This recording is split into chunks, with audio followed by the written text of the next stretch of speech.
ህይወትን እጅግ ቀላል እንደሚያደርግና ለህልም ወይም ለፍላጎት መኖር እንደሆነ ይገለጻል። ይህ ደግሞ በራስ የመተማመን ስሜትን በመፍጠር ዓላማችንን እንድንለይና ለህልማችን ለመኖር የምናደርገውን መዳረሻ የሚያሳይም እንደሆነ ይነገራል። ዛሬ በማለዳ ድምጾቻችን ለፍላጎታችን ለህልማችን የመኖር ሁኔታዎቻችን ምን ይመስላሉ? ህልማችንን ለመኖር በመናደርገው እንቅስቃሴ ውስጥ የሚያጋጥሙንን እንቅፋቶች ለመጋፈጥ ያለን ዝግጁነት ምን ይመስላል የሚለውን ርዕሰ ጉዳይ ያነሳን አብረናችሁ ልንቆይ ወደናል። በርዕሰ ጉዳዩ ላይ ሐሳብና አስተያየቶቻችሁን ለመስጠት ስክሪን ላይ በምትመለከቷቸውን ቁጥሮች መጠቀም ትችላላችሁ ማለት ነው። እንግዲህ ሶሊያና ቀደም ሲል በመግቢያችን እንደገለጽ ነው እንግዲህ ህልም ሰዎች ፍላጎቶቻቸውን ለመኖር የሚያደርጉት ሂደት ነው። በዚህ ሂደት ውስጥ ታዲያ የመጀመሪያ ጉዳያቸው በራስ የመተማመንና መኖር ወይም ደግሞ ፍላጎታቸው ምን እንደሆነና የትኛው ህልማቸውን ማሳካት እንደሚፈልጉ መለየት የመጀመሪያውና ቀዳሚ ጉዳይ እንደሆነ ይነገራል። ሰዎች ህልማቸው ምን እንደሆነ በህይወታቸው ውስጥ ማሳካትና መኖር የሚፈልጉት ህይወታቸው የትኛው እንደሆነ በትክክል ከለዩ ደግሞ ለዛ ህይወትና መኖር ለሚፈልጉት ህልም ዋጋና መስዋዕትነት መክፈል ቀጣዩ ህይወታቸው ስኬታማ እንዲሆንና መነሻቸውና መዳረሻቸውን መለየት እንዲችሉም ምቹ ሁኔታዎችን ይዞ እንዲመጣም የሚያደርግ ጉዳይ ነው ማለት ነው። እንግዲህ በርካታ ሰዎች ህልሞቻቸውን ለመኖር በሚያደርጓቸው እንቅስቃሴ ውስጥ በርካታ ችግሮች ያጋጥሟቸዋል። ሁሉም ነገር አልጋ ባልጋ ሊሆን አይችልም። እንደነዚህ አይነት ችግሮች ሲያጋጥሙ ታዲያ ቆም ብሎ ዓላማዬ ምንድነው ብሎ ማሰብ፣ በራስ የመተማመን ስሜትን መፍጠር፣ ከአስተያየት ከሚሰጡንና አሉታዊ ሀሳቦችን ከሚያነሱ ሰዎች ይልቅ የውስጥ ስሜቶቻችንን ማዳመጥና ዓላማችንን ቆም ብሎ ማሰብ ከምን ጊዜውም በላይ ወሳኝ የሆነ ጉዳይ እንደሆነ ይገለጻል። አብዛኞቹ አትችልም፣ ይህንን ማድረግ አትችልም ወይም ደግሞ ህልምህን ለመኖር የምታደርገው እንቅስቃሴ ስኬት ላይ የሚያበቃ አይደለም በሚሉት አሉታዊ ሀሳቦች ወደ ኋላ ሲመለሱ እንመለከታለን። ይህ ግን ተገቢ ጉዳይ አይደለም። ሰዎች ለህልሞቻቸው መኖር ካለባቸው ህይወታቸውን በዘፈቀደ ሳይሆን ግልጽና በዓላማ በተቀመጠ አግባብ ህይወታቸውን መምራትና ለዛ ዓላማ ለመድረስ ደግሞ የሚያስፈልጉና የሚያጋጥሙ እንቅፋቶችን በትዕግስት ማለፍና ቆም ብሎ ዓላማ ማሰብ እጅግ አስፈላጊ ጉዳይ እንደሆነም ይገለጻል። ጥሩ ብለሻል። ስፈልግ እንግዲህ ብዙዎቻችን ትንሽም ይሁን ትልቅ ህልም አለን። መሆን የምንፈልገው ልናሳካው የምንሻው ነገር ልንቀመጥበት የምናስበው እንግዲህ ትልቅ ግብ አለን ማለት ነው። ነገር ግን ሁላችንም ህልም ስላለን ህልማችንን ማሳካት እንችላለን ማለት አይደለም። ህልማችን ላይ በሰራነው ልክ፣ ህልማችን ላይ በጣርነው ልክ፣ ህልማችን ላይ መስዋዕትነት በከፈልነው ልክ ነው ህልማችንን ማሳካት የምንችለው ማለት ነው። ስለዚህ ህልምን ለማሳካት ቆራጥ መሆን ያስፈልጋል። በመንገዱ ላይ የሚገጥሙን ችግሮችን እንግዲህ ማለፍ ያስፈልጋል ማለት ነው። እንግዲህ ብዙዎቻችን ወደ ህልም በመናደርገው ሩጫ እንግዲህ የሚጎትቱ ነገሮች ብዙ ናቸው አይደለም። አትችሉም ከሚሉን ሰዎች ጀምሮ በህልሙ ወደ ህልማችን በመናደርገው ጉዞ የሚገጥሙን ብዙ ችግሮች አሉና እነዛን ነገር ለመቋቋም ቆራጥ መሆን አለብን ማለት ነው። ህልማችን ለማሳካት ከጊዜና ከጉልበት በተጨማሪ ደግሞ የሚከፈሉ መስዋዕትነቶች አሉ። ጽናትና ትጋት ያስፈልጋል። እንዲሁም ደግሞ ከምንወዳቸው ነገሮች መታቀም ያስፈልጋል። ብዙ ጊዜ እንግዲህ ህልምን ለማሳካት ወይም ደግሞ የምንፈልገው ቦታ ላይ ለመድረስ ከኮምፎርት ዞን ወጣ ማለት አለብን ይባላል። ከምንወዳቸው ከእንቅልፍ ጀምሮ መዝናናት ስንፈልግ ሳንዝናና፣ መልበስ ማጌጥ ስንፈልግ ሳናጌጥ የምናልፍባቸው ጊዜያቶች አሉ። ያንን ስኬት ያንን ህልም ለማሳካት ማለት ነው። እንግዲህ የተማሪነት ጊዜያችንን ራሱ በትንሹ ማንሳት እንችላለን አይደለ? የተማሪነት የዩኒቨርሲቲ ጊዜያችንን ያለ እንቅልፍ ያለፉ ሌሊቶችን ማሰብ እንችላለን። በዓል ሲመጣ እንግዲህ ያላከበርናቸው በዓላቶችም አሉ። ሳንዝናና ያለፍንባቸው ቀናቶች ጊዜያቶችም አሉ። ያንን ህልም ለማሳካት የተማሪነታችን ለመመረቅ ማለት ነው። ከዛ በተጨማሪ እንግዲህ ወደ ራሳችን ህይወት ስንመጣ እንግዲህ ከተማሪነት ህይወት በኋላም ደግሞ የምናሳካቸው በርካታ ዓላማዎች ይኖሩናል። ለዛ ነገር ደግሞ ቁርጠኛ መሆን አለብን። የሰዎች ትችት ወደ ኋላ ሊጎትተን አይገባም። ትዕግስት ሊኖረን ይገባል። እንዲሁም ደግሞ የከፈልነውን መስዋዕትነት መክፈል ብቻ ደግሞ ስኬት ላይ ያደርሰናል ማለት አይደለም። ልንወድቅም እንችላለን። ደጋግመን በትዕግስት መሞከር አለብን። እንግዲህ ስኬት ባንዴ የሚመጣ ነገር አይደለም፣ ጊዜ የሚፈልግ ነገር ነውና ትዕግስት ያስፈልገናል። እንግዲህ እናንተ ወደ ተመልካቾቻችንስ በዚህ ላይ ያላችሁ ሀሳብ ምንድነው? ሀሳብ አስተያየቶቻችሁን ልታጋሩን ትችላላችሁ። አሚኮ ንጋታችን ይቀጥላል። መልካም ቆይታ።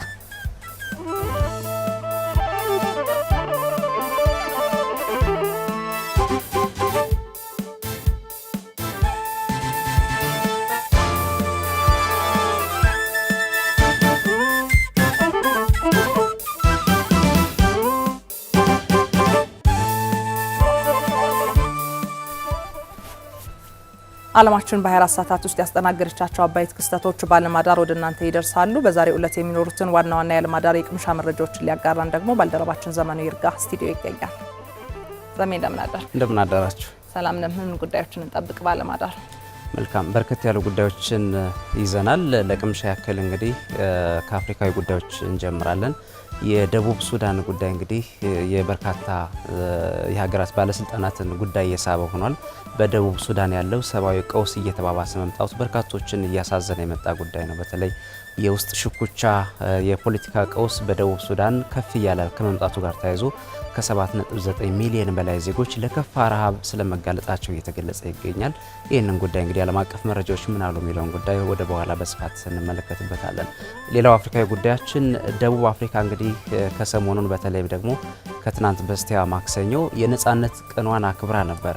ከዛ ጎን ለጎን ግን ያልታሰበ በተለይም ደግሞ በሀገሬው ዜጎች ሰላማዊ ሰልፍና የተለያዩ ጥያቄዎችን ያነሱበት ዲሞንስትሬሽን ተካሂዷል። ይህ ጉዳይ እንግዲህ በርካቶችን ያሳሰበ ነው። እንደምናስታውሰው በደቡብ አፍሪካ በጣም በርካታ ሌሎች ሀገራት ስደተኞች ይገኛሉና ጸረ ስደተኛ ሰላማዊ ሰልፍ ነው ያደረጉት የሀገሬው ዜጎችና ከዚህ ጋር በተያያዘ የተለያዩ ሀገራት መሪዎች በደቡብ አፍሪካ የሚገኙ ዜጎቻቸውን አስጠንቅቀዋል። በተለይ በንግድ ስራዎቻቸው ሱቆቻቸውን እንዲዘጉ ራሳቸውን እንዲጠብቁ አይነት መልእክት ተላልፏልና በደቡብ ሱዳን ነው የሰብአዊ ቀውስ መባባስ ብዙ ጊዜ ያለ በተለይም ደግሞ መጤ በሚባሉ የተለያዩ ሀገራት ዜጎች ላይ የሚደርሱ ጥቃቶች አሉ። ኢትዮጵያውያን በደቡብ አፍሪካ ሲገደሉ እናስታውሳለን እና ከዚህ ጋር የተገናኘም እንግዲህ መረጃ ይፋ ተደርጓል። ይህን ጉዳይ እናነሳለን። የቀድሞው የዚምባብዌ ፕሬዝዳንት ሮበርት ሙጋቤ ልጅ በአጭር ጊዜ ከደቡብ ሱዳን ዲፖርት ተደርጎ ወደ ሀገሩ ሊመለስና ክስ እንደተመሰረተበትም ሰምተናል። ይህን ጉዳይ እናነሳለን። መካከለኛው ምስራቅን ስናነሳ ዶናልድ ትራምፕ አሁንም በኢራን ወደቦች ላይ የባህር ላይ ወደቦች ላይ ያጣሉትን እገዳ አጠናክረው መቀጠላቸውና ይህም እንግዲህ ለነዳጅ ዋጋ በእጅጉ መባባስና ለኢኮኖሚ ቀውስ እንደዳረገ የዓለምን ሕዝብም በእጅጉ እየፈተነ ስለመምጣቱ እየተገለጸ ይገኛል። ከዚህ ጋር በተገናኘ ኢራናውያን ትናንትናም ሰላማዊ ሰልፍ አድርገዋል። በሀገራቸው ላይ ያለው የአሜሪካ ኢኮኖሚያዊ ጫና አሁንም ቢሆን ቁጣ ቀስቅሶባቸው እንግዲህ ወደ ሰላማዊ ሰልፍ መውጣታቸውን ሰምተናል። እኒህንና ሌሎችን ጉዳዮች አካተን እንግዲህ በዝርዝር ወደ በኋላ እንመለሳለን ማለት ነው። መልካም፣ በዝርዝር ዘገባዎች ዳግም እንገናኛለን።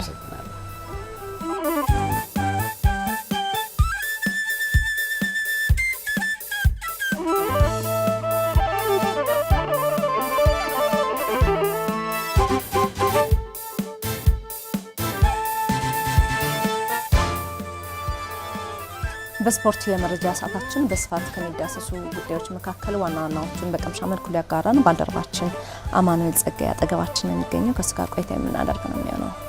እንደምን አደርክ አማን? እንደምን አደራችሁ? ደህና ነን። ዋና ዋና ጉዳዮችን እንስማ። አመሰግናለሁ። የሎስ አንጀለስ ኦሎምፒክ በ2028 እንደሚካሄድ ይታወቃልና በውድድሩ ላይ ወይም በኦሎምፒኩ ላይ የተለያዩ ሀገራት በእግር ኳስ ይሳተፋሉ። የኢትዮጵያ ሴቶች ብሔራዊ ቡድን በውድድሩ ላይ ለመሳተፍ የቅድመ ማጣሪያ ጨዋታ ድልድሉ ትላንትና በግብጽ ካይሮ ይፋ ተደርጎለታል። ከማን ጋር ደረሰው፣ ምን አይነት ጨዋታዎች ይደረጋሉ፣ እሱን እንመለከታለን። የኢትዮጵያ ሴቶች ፕሪሚየር ሊግ እንዲሁም የወንዶች ፕሪሚየር ሊግ ጨዋታዎች ትላንትና ተጀምረዋል። በሳምንቱ የሴቶቹ ቀደም ብሎ ከትላንት በፊት ተጀምሯል። ትላንትና ወሳኝ በነበሩ ጨዋታዎች መቻል ኢትዮ ኤሌክትሪክን ማሸነፍ ችሏል። ዛሬ መርሃ ግብሮቹ በወንዶቹ በተለይ ሲቀጥል ፋሲል ከነማ ጠንካራ ጨዋታ ይጠብቀዋልና ከሱ ጋር የተያዙ የውጤትና የጥቆማ መርሃ ግብሮችን እንመለከታለን። በሴቶቹ ባህር ዳር ከነማ ከተከታታይ ሽንፈቶች በኋላ ትላንትና ድል አስመዝግበዋልና ቀጣይ ጨዋታዎቹ በተለይ ላለመውረድ የሚደረጉ ስለሆኑ የትላንቱ ድል መነሳሳት እንደሚፈጥርለት ይታሰባል። እሱን በተመለከተም የምንለው ጉዳይ ይኖረናል። ሻምፒየንስ ሊግ ነው። ወደ ውጭ መረጃዎቻችን ስናልፍ ቀዳሚ ትኩረታችን የሚሆነው አርሰናል ትላንትና ወደ ማድሪድ ተጉዞ ነጥብ ተጋርቶ ተመልሷል። ከተጠባቂ መርሃ ግብሮች መካከል አንደኛው ነበረ። ለመድፈኞቹ ጥሩ ውጤት ተብሏል። ጨዋታው ግን ምን መልክ ነበረው የሚለውን የምናነሳ ይሆናል። ዛሬ ምሽት በኤሮፓ ሊግ እንዲሁም በኮንፈረንስ ሊግ በተመሳሳይ ግማሽ ፍጻሜ የመጀመሪያ ዙር ጨዋታዎች ይደረጋሉ። የእንግሊዝ ክለቦች በርከት ብለው ይሳተፉበታልና እሱን እናነሳለን። አዳዲስ ጉዳዮች ካሉ እንግዲህ ጨምረን ከተመልካቾች ጋር በድጋሚ የምንገናኝ ይሆናል። መልካም ቆይታ ማን፣ በኋላ ላይ እንገናኛለን። አመሰግናለሁ።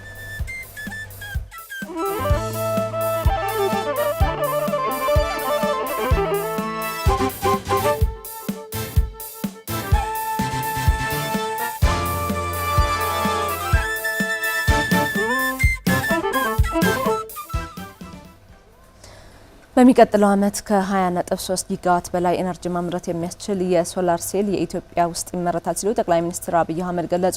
ጠቅላይ ሚኒስትር አብይ አህመድ በሐዋሳ ኢንዱስትሪ ፓርክ የሚገኙትን የቲዮ ሶላር ኢነርጂ ሁለተኛው ምዕራፍ ኦሪጂንና ሉሜንቴክ የሶላር ፋብሪካዎችን መርቀው ሲከፍቱ እንደተናገሩት ሐዋሳ ለኢትዮጵያና ለአፍሪካ ብርሃን የሚያመነጭ የሶላር ሴል በብዛት የሚመረትባት ከተማ ሆናለች።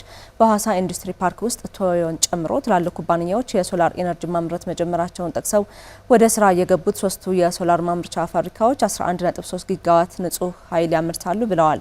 በደብረ ብርሃን 3 ጊጋዋት፣ በአዲስ አበባ 2 ጊጋዋት ማምረት የሚያስችሉ ስራዎች መጀመራቸውን ጠቅሰው በአጠቃላይ በሚቀጥለው ዓመት ከ20.3 ጊጋዋት በላይ ኤነርጂ ማምረት የሚያስችል የሶላር ሴል እንደሚመረት ተናግረዋል።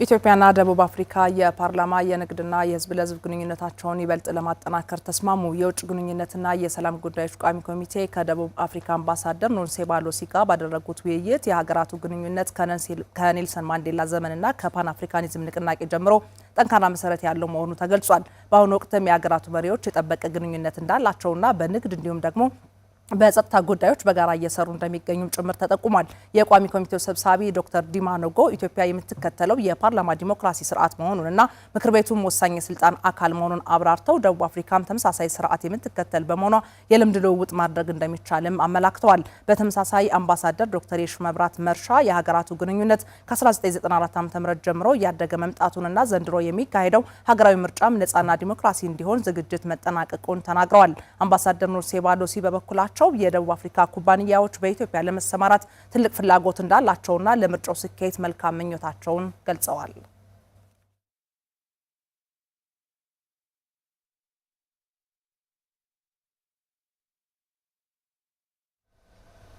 የጦር ኃይሎች ምክትል ጠቅላይ ኢታማዦር ሹም ጄኔራል አበባው ታደሰ የደቡብ እዝን የዝግጁነት ደረጃ በግዳጅ ቀጠናው ተገኝተው ተመልክተዋል።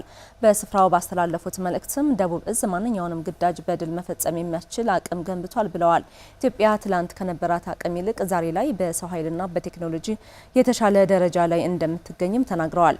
ደቡብ እዝ አስቸጋሪ መልክዓ ምድር ፈታኝ የውጊያ ስልጠናዎችን በማድረግ የደረሰበት የዝግጁነት ደረጃ የሚደነቅ መሆኑንም ገልጸዋል።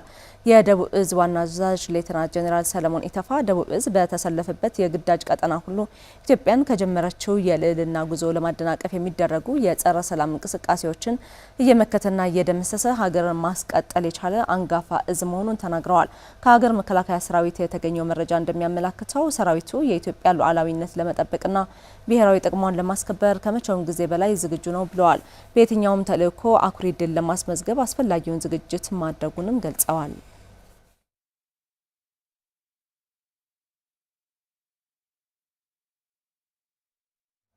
በደቡብ ጎንደር ዞን ታች ጋይንት ወረዳና አካባቢው በጫካ ሲንቀሳቀሱ የነበሩ ታጣቂዎች የሰላም አማራጭን ተቀብለዋል። የሰላም አማራጭን የተቀበሉት ታጣቂዎቹ በአካባቢው የሚንቀሳቀሰው የሀገር መከላከያ ሰራዊት መሪዎችና የወረዳው የስራ ኃላፊዎች አቀባበል አድርገውላቸዋል። የሰላም አማራጭን ተቀብለው የገቡት ታጣቂዎቹም በትጥቅ ትግል የትኛውንም ጥያቄ መመለስ እንደማይቻል ተናግረዋል።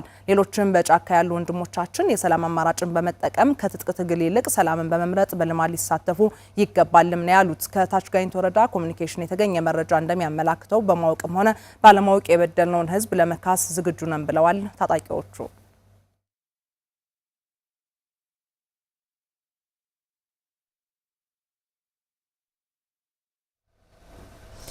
የተፈጥሮ ሀብት ጥበቃን ከገቢ ማስገኛ ስራዎች ጋር ለማስተሳሰር በትኩረት እየሰራ መሆኑን የአማራ ክልል ግብርና ቢሮ አስታውቋል።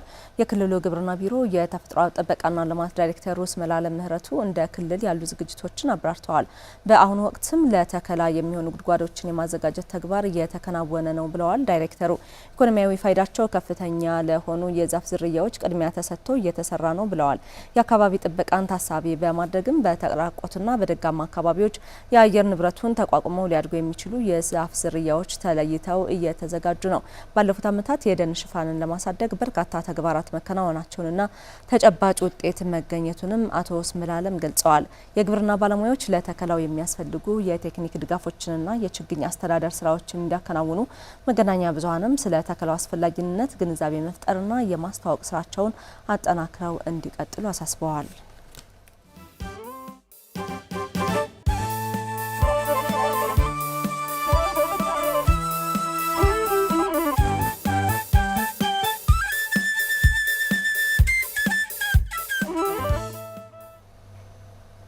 ከአጫጭር መረጃዎቻችን ተመልሰናል። የተወደዳችሁ ተመልካቾቻችን በዚሁ የምናልፈው ብርቱ ክንዶች ወደ ተሰኘው የጥንቅር ዘገባችን ነው የሚሆነው። ብዙ ሰዎች ኑሯቸውን ለመለወጥ በሚያደርጉት ጥረት ውስጥ አግኝተው ሲያጡ መልሰው ደግሞ ለመነሳት ሲቸገሩ ይስተዋላሉ። ባለታሪካችን በንግዱ ዓለም እያሉ ባጋጠማቸው ኪሳራ ምክንያት የነበራቸውን ንብረት ቢያጡም ጠንክረው በመስራት ያጡትን ሀብት ንብረት መልሰው በመተካት ለብዙዎች ወድቆ መነሳትን በተግባር አሳይተዋል። ከራሳቸው አልፎም ደግሞ ለሌሎችም የስራ እድል መፍጠር እንደቻሉም ነው ባለታሪካችን የገለጹልን። ሶሊያና እንግዲህ ባለታሪካችን የላሊበላ ከተማ ነዋሪ ናቸው። የታሪካቸውና በብዙ ውጣ ውረድ ውስጥ ያለፉበትን የህይወት ስኬቶቻቸውን ደግሞ ከዘጋቢያችን በቀለ ተሾመ ጋር ቆይታ አድርጓል። ተከታትለን እንመለስ። ይሄ ማብኪያ ነው። እዚህ አብቅተን ወደዚህ እናስገባለን። እሺ፣ ቄስ ጌቴው ገብሬ እባላለሁ። ሮሃ ቀበሌ ነው የምኖረው። ቤትም ነበረኝ። ያው ደህና ነጋዴ ነበር፣ ነግድ ነበር። አጋጣሚ ጨረታ ስጫረት ጤፍ 4000 ብር ነበር። ጨረታ ተጫርቼ ለ2 ዓመት ነበር የተጫረቱት። ከዚህ አጋጣሚ ጤፍ 8000 ብር አንዴ ገባ። ተቋሙ ደግሞ ያው ውለታ መጨረሳለሁ ብሎ ሲይዘኝ እና ንዳዎች ለመክፈል ቤቱና ወፍጮ ቤቱን እንዳለ ሸጥኩኝ። ቤቴን በመሸጤ ላይ ግን ቤተሰብ ማንኛውም ነገር ምንም ነገር እንትን ጣላኝ። ብድር ራሱ ማግኘት አልቻልኩ። 16 ብር በዳቦ ቤቱ ተለቀቅልን የነጻ ብድር። አካውንታችን ተበድረን ነበር 22000 ምናምን ብር ገባልኝ። አሁን ያን 22000 ብር እንዳያዝነ ለዱቄት ወረት አደረግን። በወቅቱ ይሄ ሸድ ክፍት ነው፣ ማንም አይሰራበትም ነበር። ከዚያ መስሪያ ቦታ እዚያ ያለው ህድና መስሪያ ቦታ እንሰጥሃሉኝ። ይሄን አየሁ። ይሄን ካየሁ በኋላ እኔ ማሽኖች አመጣ። ምንም ተስፋ አልቆረጥኩም። መጥቼ እዚህ ሸር ላይ ሁኔ ይሄን ስራ ጀመርኩ። ዳቦውን ይሄን ዳቦ ሰራ። በዚያን ሰዓት 5 ኩንታል ዱቄት ገዝቼ ጀመርኩ። እዚህ በቀን አሁን እስከ 400 እስከ 500 እናመርታለን። በሁሉም ቀበሌዎች ዳቦ ቤቶችን እየዞሩ እያየሁ የተሻለ ዋጋ አድርጌ አቀርባለሁ። ይሄ ጣፋጭ ዳቦ ይባላሉ። 6ቱ በአንድ ላይ ሆነው ታሽገው ነው የሚሸጡት። ይሄ ማሽን በዋሊያ ካፒታል እቃ አክሲዮን ማህበር በሚባል በብድር የመጣ ማሽን ነው። ባለ 9 ባትራ ነው። ይሄ 3 ይዛል። ይሄ 3 ባትራ በጥቅል 9 ባትራ ይዛል። በአንድ ጊዜ 300 ዳቦ ያወጣል። ይሄ ደግሞ ማኮፈሻ ነው። ይሄ ዳቦ ተቆርጦ ከዚህ ከማብኪያው አብክተን እዚህ ተቆርጦ እዚህ ይገባል። ይሄ አሁን በ15 ደቂቃ ውስጥ በ30 ደቂቃ ውስጥ 1000 ብንታዘዝ 10000 ብንታዘዝ በፈለግነው ሰዓት ላይ እናደርሳለን። ይህን ዳቦ አሁን እኛ በሁሉም ቀበሌዎች ተከራቻለሁ። ኮንቴነሮች በሁሉም ቀበሌ አሁን 3 ሰራተኞች አሉኝ። ዳቦ ተሸካሚ አለ፣ ሻጭ አለ፣ ዘበኛ አለ። አሁን በሁሉም ቦታ እናቀርባለን። ደህና ይሸጡልና በኮንቴነሮቻችን አሁን የስራ እድልም ከ25 በላይ ሰራተኞች አሉ። ስሜ ሲሳይደርስ ነው ወዳጅ ይባላለሁ። ከዚህ ሆኖ የምኖረው ቄሴ እዚህ ስራ በመፍጠሩ አሁን 2 ዓመቴ ነው እዚህ ስሰራ እና እስካሁን ድረስ ትምህርት እንኳን 10ኛ ክፍል ነው ያቋረጥኩት። ግን አቋርጬ ሌላ ቦታ ነበር የምሆን እስካሁን ድረስ ወይ እንደ ጓደኞቼ ዱር ይሆናሉ ወይም ደግሞ ሌላ ቦታ ነበር የምገኝ። ግን እሱ ና ከዚህ ትሰራለህ ምናምን ብሎ እሱ ነው ያለ መምደኝ። ከዚህ ዋለ ማምዶ ምን ብሎ ተስፋ እንዳቆርጥ ስራ በደንብ አሁን አይደለም አንተ ደግሞ ገና ህጻን እና ብዙ ነገር ስለሚጠብቅ ያው መስራት ጥሩ ነው ብሎ አለመመደኝ። እዚሁ አሁን ቤተሰቦችን አላስቸግራቸውም፣ ራሴን ነው የምችለው። ከቄሴ የምማረው ነገር ተስፋ ለመቁረጥ ነው፣ ሰርቶ መቀየር እንደሚቻል ማለት ነው። ሀብታማየ ነው ባላደው ቄሴ ጋር ሆነን ይሄው እየተረዳዳነ እሳቸው አንዱ ሲሆኑ እኛ አንዱ እንሆናለን። ያው እያወጣንም አብረን እያፋጨንም እያልን ልጆቻችን እያስተማርን ነው። ያው እኔ አሁን 5 ልጆች አሉ ማስተምራቸው። በዚህ ነው ተደደረው ልጆቻችን እያደጉ ነው። እና አሁን እግዚአብሔር ይመስገን በጣም እንግዲህ ፈጣሪ ይመስገን ያው ቤት አልሰራውም እንጂ በሌላ ላይ በካፒታልም በምን እንግዲህ ጥሬ ብር ባልቆጥር በእቃዎች ላይ ብዙ እንትን ካፒታል ላይ ደርሻለሁ። ወፍጮ ቤት 2 አድርጌያለሁ። ማቀነባበሪያ ላይ በርበሬ፣ ሽሮ ሁሉ ማሟልቼ በዚህ ዳቦ ስራዬ ላይ አሁን ቤት መስራት ቀርቶኛል እንጂ ያለኝው ካፒታል አሁን ከምሉ በማቴሪያል ላይ ያለ ወደ 4 ሚሊዮን ደርሻለሁ። አሁን ለቀጣይ ዓላማዬ ወደ ኢንቨስትመንት ተሸጋግሬ ከተማ አስተዳደሩ ያው እንደጀመረው ወደ ደረጃ እድገት ተሸጋግሬ ሌላ እንትን ላይ ለመድረስ ነው ማስብ። ከሰርሁ አጣሁ ብሎ የሰው ልጅ ተስፋ መቁረጥ የለበትም። እኔ ተስፋ ቆርጭ ትቼው ቢሆን እንኳን እኔ ህይወት ልመራ እንኳን እኔ ህይወት የልጆችም የቤተሰቦችም የተበላሽቶ ነበር። በዚህ ከተማ ውስጥ ወድቄ እንደመነሳቴ ትልቅ አርአያ ለመሆን እኔን መሰል ደግሞ ነጋዴ የከሰረ ሰው ካለ አሁንም እኔን እያየ እዚህ ላሊበላ ከተማ ሰው ሁሉም ያውቃል እኔ መክሰሬን መውደቄን ጥሩ መጀመሪያ ጥሩ ነጋዴ መሆኔን ያውቃል። አሁንም መክሰሬን ስለሚያውቅ ሰርቼ ለጎጣለሁ ብሎ ውስጥ አይምሮን አሳምኖ ከሰራ ወደ ትልቅ ደረጃ ላይ መድረስ ይቻላል። እኔ አሁን በቃ ራሴን አሳምኜበት ስለተነሳው ነው እዚህ ደረጃ ደረስኩት።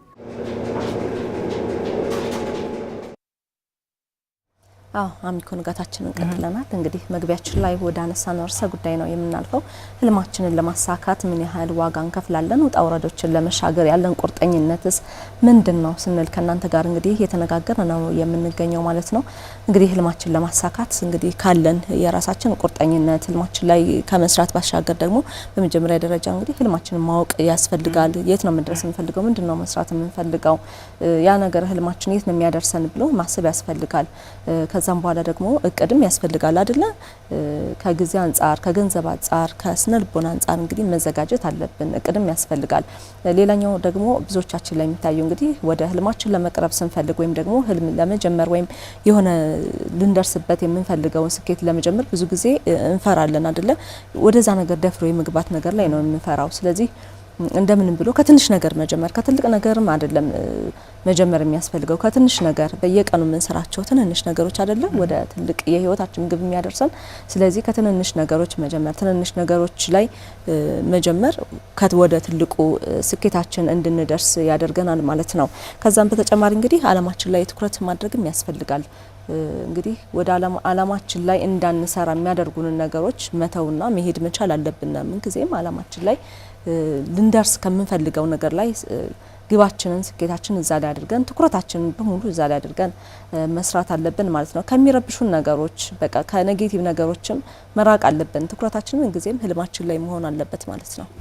እንግዲህ ሶሊያና አንቺም በስፋት እንዳነሳሹ እንግዲህ ሰዎች ህልሞቻቸውን ለመኖር በሚያደርጉት እንቅስቃሴ ውስጥ የሚያጋጥሟቸውን እንቅፋቶች የማለፍ የስነ ልቦና ግንባታቸው እጅግ ከፍተኛ መሆን አለበት። ያ ከሆነ ነው እንግዲህ በህይወታቸው ውስጥ ትርጉም ያለውን ህይወት ሰዎች መኖር የሚችሉት ማለት ነው። ታዲያ በህይወታችን ውስጥ የምናደርጋቸው እንቅስቃሴዎች ውስጥ ህልሞቻችን ለመኖር በምናደርገው ሂደት ውስጥ የሚያጋጥሙንን እንቅፋቶች ለመፍታት ምን ማድረግ አለብን የሚለውን መመልከትም እጅግ አስፈላጊ ጉዳይ ነው። እንግዲህ ቀዳሚ ውጣ ውረዶችን እንደ ትምህርት መመልከት እጅግ አስፈላጊ ጉዳይ ነው። እንግዲህ የሚያጋጥሙንን እንቅፋቶች የሚያጋጥሙንን ችግሮች ከስነ ልቦና ጫና ጨምሮ ከቤተሰቦቻችን በዙሪያችን ካሉ ሰዎች የሚያጋጥሙንን ችግሮች እንደ ትምህርት በመውሰድ መሸጋገሪያ አድርጎ መመልከት እጅግ አስፈላጊ ጉዳይ ነው ማለት ነው። ከዛ ውጪ እቅድን ወደ ትናንሽ ክፍልፋዮች መውሰድም እጅግ አስፈላጊ ነው። እንግዲህ በህይወታችን ውስጥ የረጅም ጊዜ የአጭር ጊዜ እቅዶችን እናቅዳለን። በየቀኑ ውስጥ የምናደርጋት እያንዳንዷ እንቅስቃሴ ደግሞ ለነገ ህይወታችን መሳካት ያለው አበርክቶ እጅግ ከፍተኛ ነውና በየቀን ህይወታችን ውስጥ ምን ማድረግ አለብን? ለህልማችን ለመኖር ዛሬ ላይ መነሳት አለብን።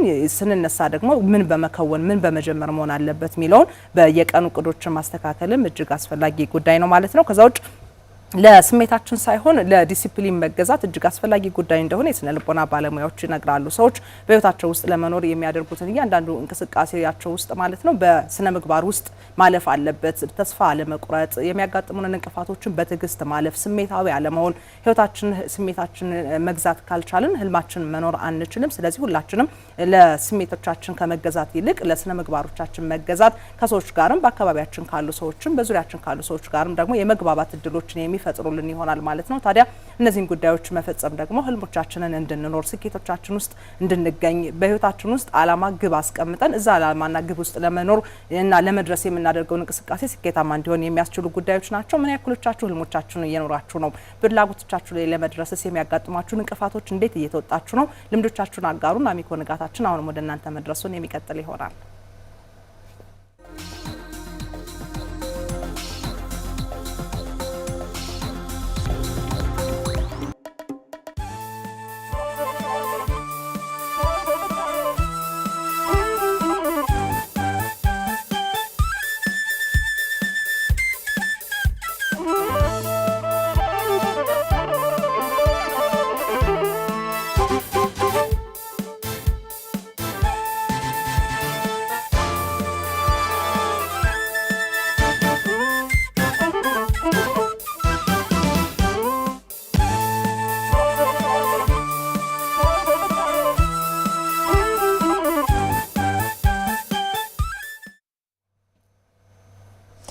ወደ አጀንዳ ጉዳያችን ነው የምናልፈው። የዛሬ አጀንዳችን እንግዲህ ትኩረቱንም ማህበራዊ ሚዲያ ላይ አድርጓል። ወደዛው እናምራ። ማህበራዊ ሚዲያ ያለውን ተደራሽነት በመጠቀም ለአብሮነትና ለበጎ ዓላማ መጠቀም እንደሚገባ ያነጋገርናቸው የባህር ዳር ከተማ ነዋሪዎች ገልጸዋል። አስተያየት ሰጪዎቹ የማህበራዊ ሚዲያ አማራጮችን በመጠቀምም የተለያዩ ሰብአዊ ተግባራትን እያከናወኑ መሆናቸውን ተናግረዋል። ዘገባውን ያዘጋጀችው ትዕግስት እሱ ባለውነች፣ ሰለሞን ዘመኑ ያቀርበዋል።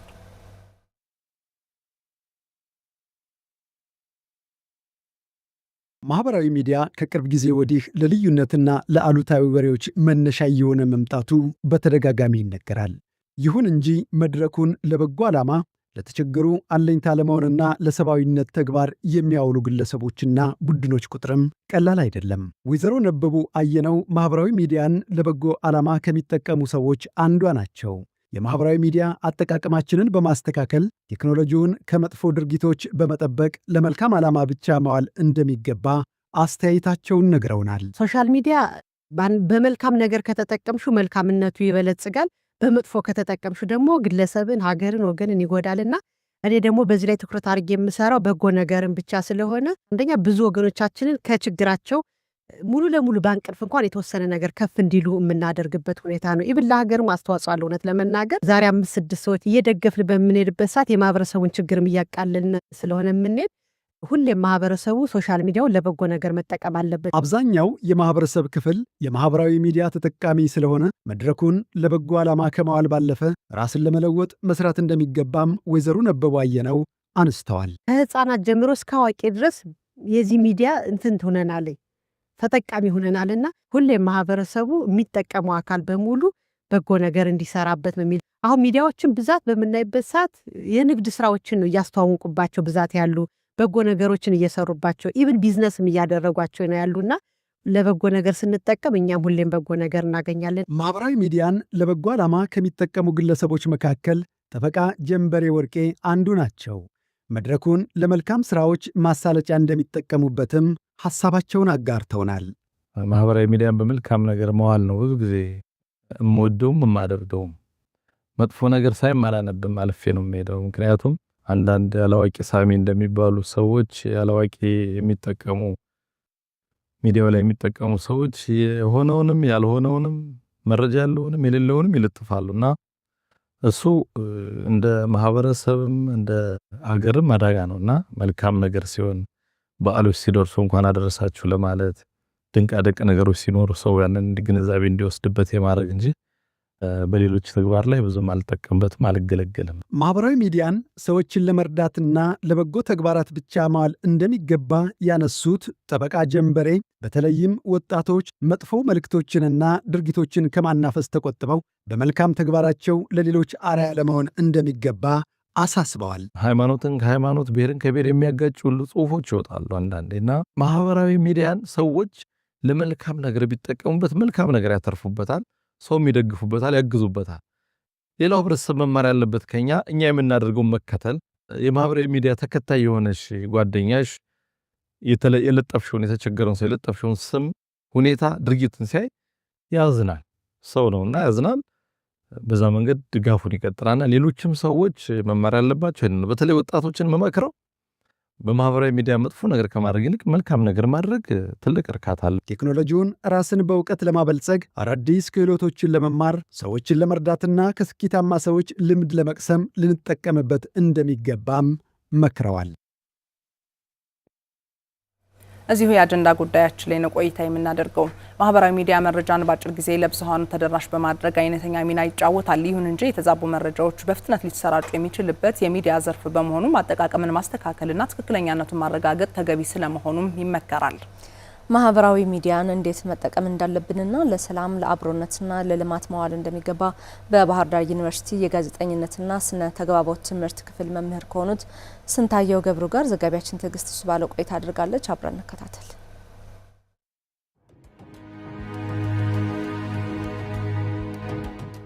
አቶ ስንታየው ገብሩ በባህር ዳር ዩኒቨርሲቲ የጋዜጠኝነትና ስነ ተግባቦት ትምህርት ክፍል መምህር፣ በቅድሚያ ለጊዜዎትም ለሙያዊ ሀሳቦትም በአድማጭ ተመልካቾች ስም እጅግ አድርጌ አመሰግናለሁ። እኔም አመሰግናለሁ።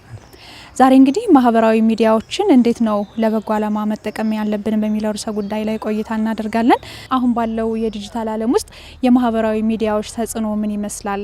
እንደው ከዚህ ጋር ተያይዞ ማህበራዊ ሚዲያው አማራጭ መረጃ ምንጭ መሆኑ ደግሞ ያለው አስተዋጽኦ ምን ይመስላል ከሚለው እንጀምር። ባለንበት ዘመን የቴክኖሎጂ ውጤቶች እጅግ በጣም እየዘመኑ የቴክኖሎጂ ውጤቶች መዘመናቸውን ተከትለው ደግሞ የተለያዩ አማራጮች እየመጡ ነው የሚገኙት። ከዚህ ዘርፍ መካከል አንዱ ደግሞ የመረጃ ስርጭት ዘርፍ ነው ወይም ደግሞ የሚዲያ ስርጭት ዘርፍ ነው። እዚህ ረገድ ላይ እንግዲህ ከሚዲያው ከለመድ ነው መደበኛ የሚዲያ አገልግሎት ደግሞ የመረጃ ልውውጥ ባሻገር ማህበራዊ ሚዲያ የሚባል ወይም ዲጂታል ሚዲያ የሚባል ዘርፍ ከተቀላቀለን ቆየት ብሏል። እሱ ዘርፍ እጅግ በጣም ተጽዕኖ ፈጣሪ የመረጃ ምንጭ የሆነ እያገለገለ ነው የሚገኘው። እንደ አንድ የቴክኖሎጂ ውጤት ህይወትን የሚያቀል ነው የማህበራዊ ሚዲያ ዘርፍ። ምክንያቱም ሁሉም ነገር ያለው እጅሽ ላይ ነው። ብዙ ነገሩ መብራት ፈልገሽ ቴሌቪዥን ከፍተሽ ወይም ደግሞ ጋዜጣ ያለበት ቦታ ሄደሽ ገዝተሽ ለማንበብ የምትቸገርበት ጊዜ አይደለም። ስማርት በምንላቸው ስልኮች በላፕቶፖቻችን አማካኝነት ይዘናቸው በምንንቀሳቀሳቸው ነገሮች ሁሉ መረጃ በየትኛውም ቅጽበት የምናገኝበት ዘርፍ ስለሆነ ህይወትን በደንብ የሚያቀል በመረጃ ላይ የተመሰረተ ውሳኔ እንድንወስን የሚያደርግ ዘርፍ ስለሆነ ጥቅሙ እጅግ በጣም ወሳኝ ነው። ማህበራዊ ሚዲያዎች ተደራሽነታቸው እንደሚታወቀው እንግዲህ በጣም ሰፊ ነውና እንዴት ነው ለበጎ ዓላማ መጠቀም የምንችለው? ማህበራዊ ሚዲያ ዘርፍ እንደተባለው ተጽዕኖ ፈጣሪ የሚዲያ አማራጭ እየሆነ መጥቷል። ፈጣን ከመሆኑ አንጻር ደግሞ ለምንፈልገው ዕለታዊ ጉዳይ ፈጥኖ ምላሽ መስጠት የሚችል አቅም ያለው ፕላትፎርም እየሆነ ስለመጣ ይህንን ጉዳይ የቴክኖሎጂ ውጤት ነው፣ ህይወት ለማቅለል እንጠቀመዋለን። ማህበራዊ ሚዲያው ደግሞ ለተቸገሩ መድረስ መቻል አለበት። ቤታቸው ውስጥ ሆነው ሊደርስላቸው የሚገቡ ሰዎችን የሚፈልጉ ሰዎች ይኖራሉ። ማህበራዊ ሚዲያው ለዚህ ቅርብ ነው። በደቂቃዎች በሰከንዶች ልዩነት ውስጥ እርዳታ የሚፈለገው ግለሰብ ላይ እገዛ የሚፈለገው ግለሰብ ላይ መድረስ እንዲችል ማድረግ ይችላሉ። ጅምሮችም አሉ፣ ተጠናክረው ሊቀጥሉ የሚገባቸው መልካም ጅምሮች አሉ። በተለይ የታመሙ ሰዎችን ከማሳከም የተቸገሩ ሰዎችን ከመርዳት እንዲሁም ደግሞ በማህበረሰቡ ዘንድ በጋራ ተነሳሽነት ተፈጥሮ ሊቀረፉ የሚችሉ ዕለታዊ ችግሮች ሲመጡ ደግሞ እንደ ዘመቻ ሆኖ የሚያገለግሉ በርካታ እንቅስቃሴዎች አሉ። እንግዲህ ከሁለቱ የሚዲያ ፕላትፎርሞች ንጽጽር አንጻር ማህበራዊ ሚዲያ ዘርፍ ለዚህ ለበጎ ዓላማ እጅግ በጣም የቀረበ ነው። ምክንያቱም እያንዳንዱ ግለሰብ እጅ ላይ ስለሆነ ያለው በአንቺ በአቅራቢያሽ፣ በእኔ በአቅራቢያ፣ በማንኛውም ግለሰብ አቅራቢያ በጎ ሊደረግለት የሚገባው የትኛውም ግለሰብ ይኖራል። እሱን ለማድረግ ሚዲያ መጥራት ሌላ ፕሮሰሶችን መሄድ ላይ ይጠበቅብን ይችላል። እጃችን ላይ ባሉ ስልኮች የዛን ሰው አጀንዳ የዛን ሰው ጉዳይ በቀላሉ ለማህበረሰቡ አድርሰን የሚፈለገው እርዳታ ወይም ደግሞ የሚፈለገው ውጤት እንዲመጣ የምናደርግበት እድል አለ። ስለዚህ በስፋት ተጠናክሮ መቀጠል አለበት። አንድ የበጎ አድራጎት ዘርፍ ሆኖም እየተበረታታ መቀጠል እንዳለበት ይሰማኛል። ውጤቱም እንዳልኩሽ በጣም የበዛ ነው የሚሆነው ከሌላው ከመደበኛው የሚዲያ ዘርፍ። ምክንያቱም እያንዳንዱ ቤት ውስጥ ያለ መጠቀም የሚያስችል ፕላትፎርም ስለሆነ አሁን ያለንበት ጊዜ የመረጃ ማዕበል የተፈጠረበት ጊዜ ነውና ማህበረሰቡ የመረጃዎቹን ትክክለኛነት፣ ተአማኒነት እንዴት ነው ማረጋገጥ ያለበት? እንግዲህ የተለጠፈ ሁሉ የተነገረ ሁሉ የተጻፈ ሁሉ ልክ አይደለም። የተባለ ነገር ሁሉ የተጻፈ ነገር ሁሉ ልክ አለመሆኑን ካስተማር ነው የሆነን ማህበረሰብ ታዲያ እንዴት ነው እውነተኛው መረጃ ከሐሰተኛው የሚለየው የሚለው ጥያቄ ደግሞ ቀጣዩ ነው የሚሆነው። ስለዚህ ብዙ አይነት መንገዶች አሉት። አንድ መረጃ ሐሰተኛ ነው ወይም ደግሞ የተሳሳተ ነው፣ ፕሮፓጋንዳ ነው ወይስ አይደለም የሚለው የምንለይባቸው በርካታ መንገዶች አሉ። ከሙያ አንጻር ግን እንደው ማህበረሰቡ ጠለቅ እንኳን ብሎ ባይገባ በቀላሉ ሊለይባቸው የሚችሉ መንገዶች አሉት። የመጀመሪያው ምስል አጠቃቀሙን መመልከት። መቼ የተነሳ ምስል ነው የተጠቀመው? ቀኑ መቼ ነው? አንዳንዴ የዛሬ ዓመት የተከናወነ ድርጊት ላይ የተወሰደ ፎቶን አምጥተው ድርጊቱን የዛሬ አስመስለው ገልጸው ሊጽፉ ይችላሉ። ስለዚህ ፎቶውን የምንለይባቸው ፕላትፎርሞች አሉ። ኦንላይን ላይም ሆነ ደግሞ ራሳችንም ጉዳዩን የምናውቀው ከሆነ ፎቶውን ተጠቅመን ጉዳዩ ውሸት እንደሆነ ከዛ ጉዳይ ጋር እንደማይገናኝ ማወቅ የምንችልበት አንዱ መንገድ ነው። ሁለተኛ የአጻጻፍ ስልቱንም ወይም ደግሞ የአጻጻፍ ሂደቱን መመልከት ይኖርብናል። በአቅራቢያችን የሚከናወን ነገር ነው፣ ክስተት ነው። ስለዚህ ምን ያህል ሰዎች ኢንፎርምድ ናቸው ለዛ ጉዳይ? ከዛ ቀጥሎ ማን ነው የጻፈው? ይሄን ጽሁፍ የጻፈው ማን ነው? ጋዜጠኛ ነው? የህግ ባለሙያ ነው? ወይስ የማህበረሰብ አንቂ የሚታወቅ የማህበረሰብ አንቂ ነው? ማን ነው የጻፈው? ከዛ ቀጥሎ ምን ያህል ሰዎች ይሄን ጉዳይ ተነጋግረውበታል የሚለውንም በደንብ ዞር ብሎ ማየት ይጠይቃል። ምክንያቱም አንድ ሰው ብቻ የጻፈው መረጃ ልክ ነው ብሎ መውሰድ ተገቢ ስላልሆነ ጋዜጠኞች ላይ ምን እንላለን? ብዙ ጊዜ ስልጠና ስንሰጥ አንድ መረጃ ሆኖ ከመውጣቱ በፊት 3-4 ቦታ ቼክ ይደረግ እንላለን አይደል? ስለዚህ መረጃም ስንጠቀም በተለይ ማህበራዊ ሚዲያ ዘመን ላይ ይሄንን ማድረግ የጋዜጠኝነት ሚና መውሰድ መቻል አለብን። ቼክ ማድረግ ከተለያዩ ሳይቶች ታማኝ ከሚባሉ ምንጮች እየገቡ ይሄ መረጃ ምን ያህል እውነት ነው የሚለውን በደንብ ማጣራት መጠየቅ ይጠበቅብናል። እነዚህ ማንኛውም ሰው በቀላሉ ቼክ ሊያረጋቸው ወይም ደግሞ ሊያረጋግጥባቸው የሚችሉ መንገዶች ናቸው። ከዚህ አለፍ ሲል ግን የኢንተርኔቱን ዓለም በመጠቀም አንድ መረጃ ምን ያህል ትክክል ነው አይደለም የሚለው የምናረጋግጥባቸው ዌብሳይቶች አሉ። ሀቅ ማረጋገጫ ተብለው ደግሞ በየዘርፉ በየጊዜው በተቋም ደረጃ የተቋቋሙም አሉ። እነሱም ጋር እየገቡ ምን ያህል መረጃ እውነት ነው የሚለውን ቼክ ማድረግ የሚቻልባቸው አድቫንስድ መንገዶችም አሉ። አቶ ስንታየው ገብሩ በባህር ዳር ዩኒቨርሲቲ የጋዜጠኝነትና ስነ ተግባቦት ትምህርት ክፍል መምህር፣ ጥያቄዎችን ጨርሻለሁ። ለነበረን ቆይታ እጅግ አድርጌ አመሰግናለሁ። እኔም በጣም አመሰግናለሁ።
ወደ መዳረሻ መሰናዷችን ነው የምናልፈው። ለዛሬ እንግዲህ ስለ ገራሌ ብሔራዊ ፓርክ ነው ለተመልካቾቻችን የምናጋራቸው።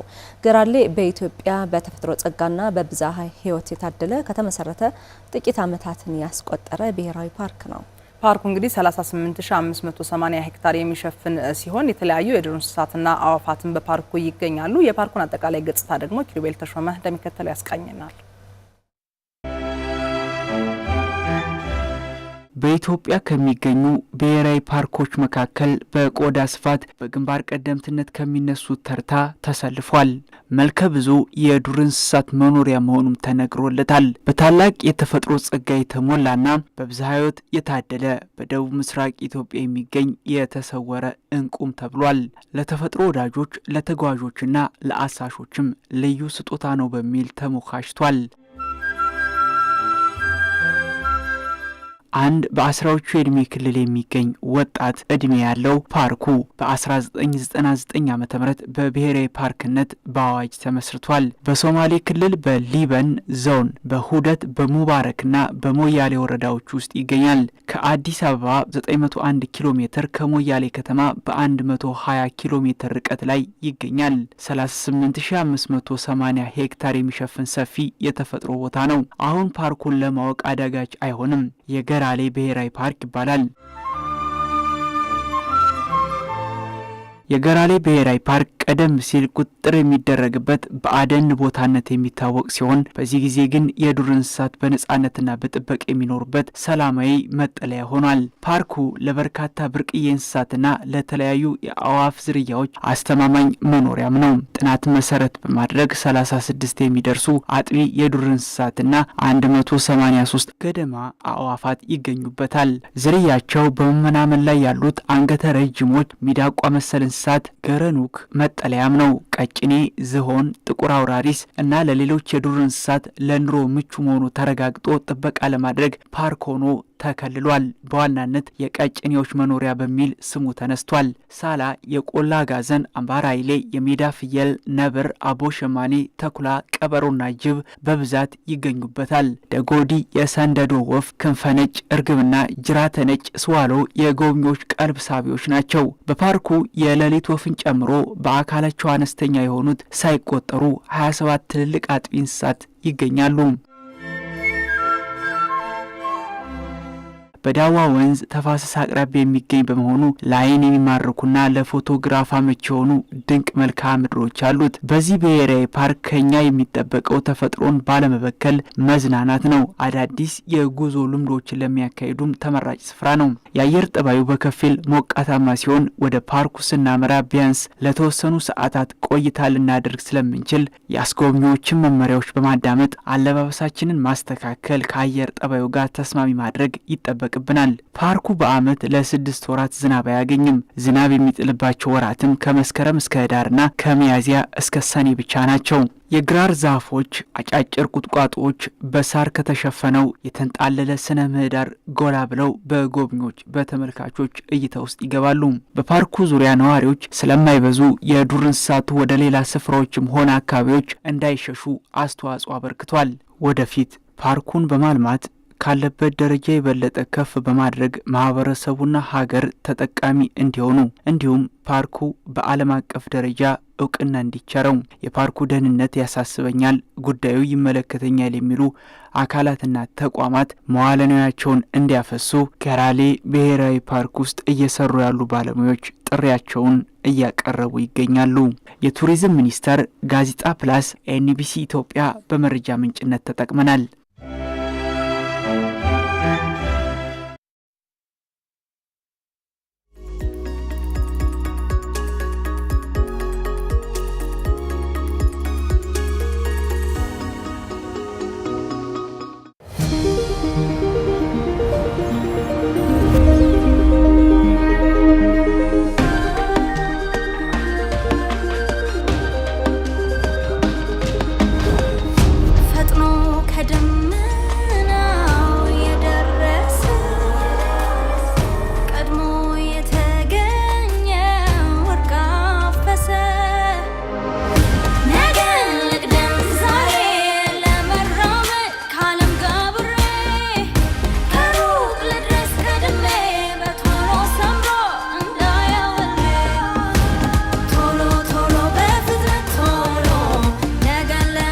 በፍጥነትና በጥራት ድልና ድል ከርሶ ጋር ከጊዜ መቅደም መምራት ተችሎ ፈጣኑን የኢትዮ ቴሌኮም መደበኛ ኢንተርኔት ዋይፋይ ማስገባት እጅግ ቀሏል። በቴሌብር ሱፐር አፕ፣ ቴሌ ኦንላይን ፊክስድ ሰርቪስ ሚኒ አፕ ወይም በኢትዮ ቴሌኮም ድረ-ገጽ በመመዝገብ ክፍያውን በቴሌብር እዚያው በመክፈል በፍጥነት አገልግሎቱን ያገኛሉ። ድልና ድል ከርሶ ጋር ኢትዮ ቴሌኮም።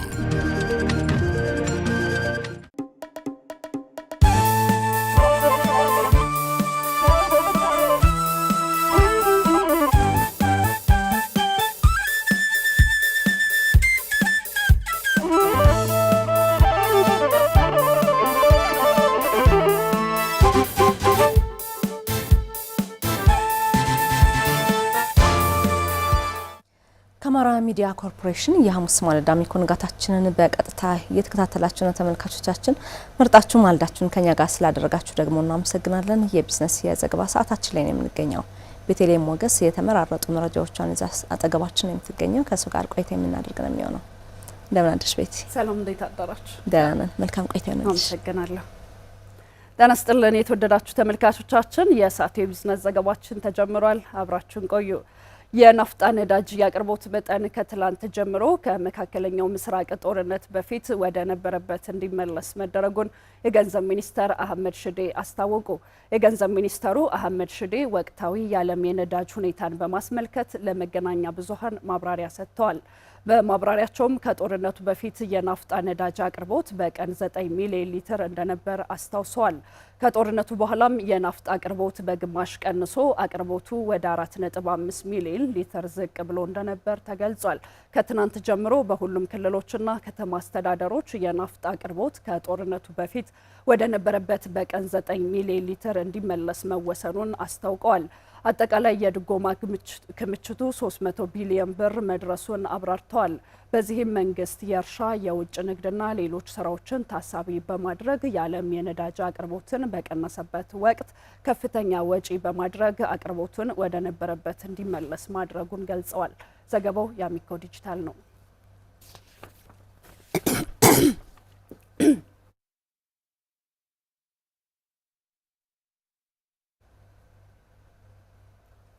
የኢትዮጵያ አየር መንገድና በዲጂታል ክፍያ ዓለም አቀፍ መሪ የሆነው ቪዛ የጋራ ብራንድ ያላቸው የቪዛ ክፍያ ምርቶችን ለማስተዋወቅና ለማሳደግ ስምምነት ላይ መድረሳቸውን አስታወቁ። ትብብሩ የደንበኞችን ግንኙነት በማጠናከር የዲጂታል ክፍያዎችን በማስተዋወቅና የኢትዮጵያ አየር መንገድ ዓለም አቀፍ ተደራሽነትን በመደገፍ ላይ ትኩረት ያደርጋሉ ነው የተባለው። ይህ አጋርነት ከትኬት ማስቆረጥና ክፍያ ጀምሮ እስከ ታማኝ ደንበኞች ማበረታቻና ግንኙነት ድረስ ያለውን አጠቃላይ የጉዞ ሂደት ለማሻሻል ያለመ የግብይት ስራዎችንና የፈጠራ ስራዎችን የሚደግፍ እንደሆነ ተገልጿል። ከቪዛ ጋር ያለው መጠናከርም የአፍሪካን አቪዬሽን ዘርፍ ለመደገፍ የደንበኞችን ተሞክሮ ለማሻሻልና ወደ ኤሌክትሮኒክ ክፍያ የሚደረገውን ሽግግር ለማፋጠን ያለውን የጋራ ራዕይ ያሳያል። ዘገባው የኢትዮጵያ ብሮድካስቲንግ ኮርፖሬሽን ነው።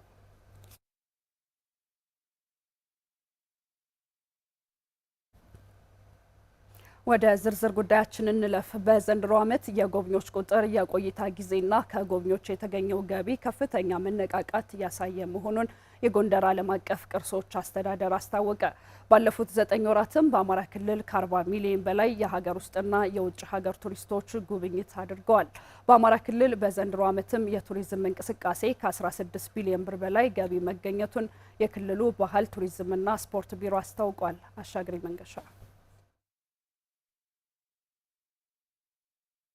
ለአንድ ሀገር የኢኮኖሚ እድገት አስተዋጽኦ ከሚያበረክቱ ዘርፎች ውስጥ የቱሪዝም ልማት አንዱ ነው። ኢትዮጵያ በርካታ ታሪካዊ፣ ሃይማኖታዊና ባህላዊ ትውፊቶች ያሏት ሀገር ነች። በአማራ ክልልም በርካታ የቱሪስት መዳረሻ ቦታዎች ይገኛሉ። ሆኖም ግን በተፈጥሮና በሰው ሰራሽ ችግሮች ምክንያት ባለፉት 4 እና 5 ዓመታት የቱሪዝም ልማቱ መቀዛቀዝ የታየበት ነበር። የአማራ ክልል ባህል ቱሪዝምና ስፖርት ቢሮ ኃላፊ አቶ መልካሙ ጸጋዬ ይህንኑ ያስረዳሉ። ለቱሪዝም ሰላም እጅግ በጣም አስፈላጊ ከመሆኑ ጋር ተያይዞ በተለይም ደግሞ የክልላችን አጠቃላይ ቱሪዝም መጀመሪያ የሰሜኑ ጦርነት ነበር። ከዛ በኋላ ኮሮና፣ አሁን ደግሞ በክልላችን የተከሰተው ግጭት በከፍተኛ ሁኔታ ቱሪዝሙን ጎድቶት ነበር። ቱሪዝም ተጎዳ ሲባል እንዲሁ ዝም ብሎ አንድ ሴክተር እንደተጎዳ ተደርጎ የሚወሰድ አይደለም። ይልቁንም የቱሪዝም ተዋንያን ከፍተኛ ቁጥር አላቸው። ቱሪዝም ሲጎዳ እንዳጠቃላይ የክልላችንም የሀገራችንም ኢኮኖሚ ነው በጥቅሉ የሚጎዳው እና ተጽዕኖው ቀላል አልነበረም። በክልላችን ጂዲፒ ላይም በአጠቃላይ በክልሉ ልማትም ላይ ያሳደረው ተጽዕኖ እጅግ በጣም ከፍተኛ ነው። በዘንድሮው ዓመት የቱሪዝም ልማት እንቅስቃሴ የተሻለ መነቃቃት ታየበት መሆኑን የተናገሩት የጎንደር ዓለም አቀፍ ቅርሶች አስተዳደር አስተዳዳሪ አቶ ጌታሁን ስዩም የጎብኚዎች ቁጥር፣ የቆይታ ጊዜና ከዘርፉ የተገኘው ገቢ ከፍተኛ መሆኑን አስረድተዋል። የሀገር ውስጥ ቱሪስት ከተማሪም ከህፃናትም ከአዋቂዎችም በተለያየ ዘርፎች በጣም በተሻለ መልክ ነው ያሉ። በተመሳሳይ መልኩም የውጭ ሀገር ቱሪስቶችም በተለይ በዚህ ዓመት የጥምቀትን በዓል መሰረት ተደርጎ በጣም በስፋት ቁጥሩም ገቢውም የተሻሻለበት ሁኔታ ነው ያለው። መሰረቱ የቅርሱ በጠቅላላ መታደስ ቢሆንም አጠቃላይ በከተማችን ያለው የኮሪደር ልማትም የቱሪዝም መዳረሻ ልማቶች ተጨማምረው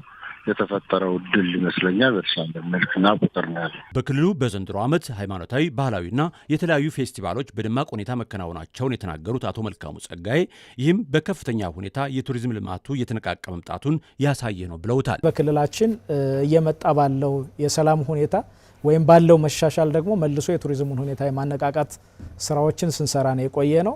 እነዚህን እንግዲህ የክልሉ ሰላም መሆኑን እና በርካታ ቱሪስቶችም አስቀድሞ እንደነበረው ወደ ክልላችን እንዲመጡ እንቅስቃሴዎችን ስናደርግ ነው የነበረው።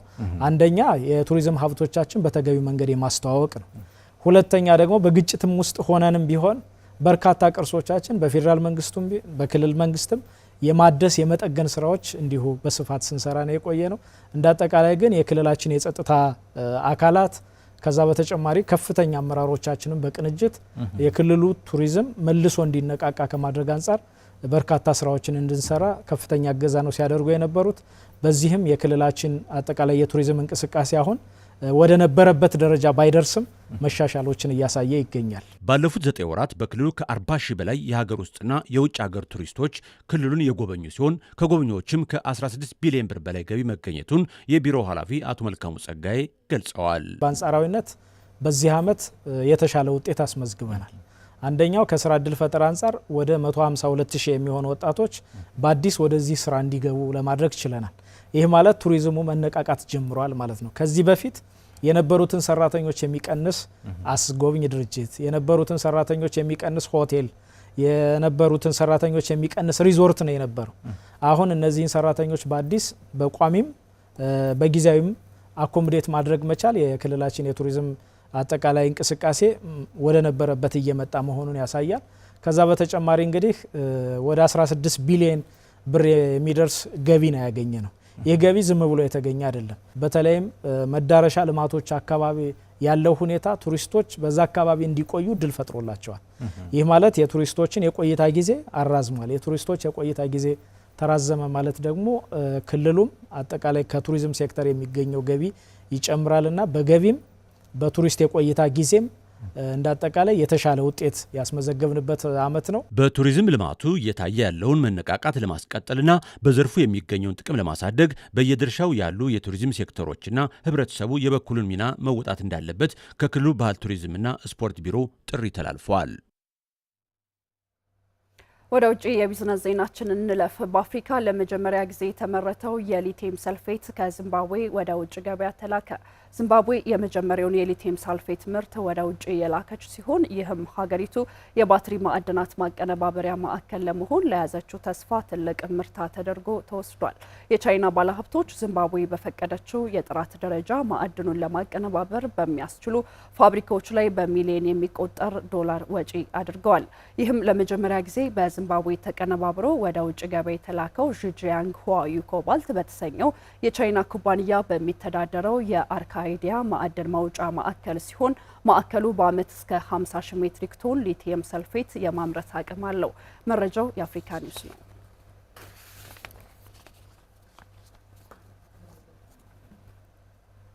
በመጨረሻም የዲሞክራቲክ ሪፐብሊክ ኮንጎ ፕሬዝዳንት የኮባልትና የመዳብ የውጭ ንግድ ገቢን ኦዲት እንዲደረግ አዘዙ። የዲሞክራቲክ ሪፐብሊክ ኮንጎ ፕሬዝዳንት ፌሊክስ ቲሼሴድኪ በሀገሪቱ የማዕድን የውጭ ንግድ ገቢና በመንግስት ንብረቶች ላይ ለ30 ቀናት የሚቆይ አጠቃላይ ምርመራ እንዲደረግ አዘዙ። ፕሬዚዳንት ፌሊክስ ቲሼሴድኪ እንደገለጹትም ደካማ የቁጥጥር ስርዓት፣ የካፒታል ሽሽትና ከመንግስት የማዕድን ሀብቶች ጋር በተያያዘ የሚደረጉ ግልጽነት የጎደላቸው የጋራ ሽርክናዎች ሀገሪቱ ካላት ከፍተኛ የመዳብና የኮባልት የውጭ ንግድ ሙሉ በሙሉ ተጠቃሚ እንዳትሆን እንቅፋት የሆኑ ዋነኛ ጉዳዮች ናቸው ብለዋል። መረጃዎች እንደሚጠቁሙት ቲሼሴድኪ የወደብ ኤጀንሲዎች ከማዕከላዊ ባንክና ከንግድ ባንኮች ጋር ሙሉ በሙሉ እንዲናበቡ ለሚመለከታቸው ባለስልጣናት መመሪያ ሰጥተዋል። ፕሬዚዳንቱ አክለውም ማንኛውም የማዕድን ወጪም ሆነ ገቢ ንግድ ጥብቅ ቁጥጥር ከሚደረግበትና ተለይቶ ከሚታወቅበት አንድ ወጥ የክትትል ሰንሰለት ውጪ መሆን እንደሌለበት አሳስበዋል ሲል የዘገበው አፍሪካ ኒውስ ነው።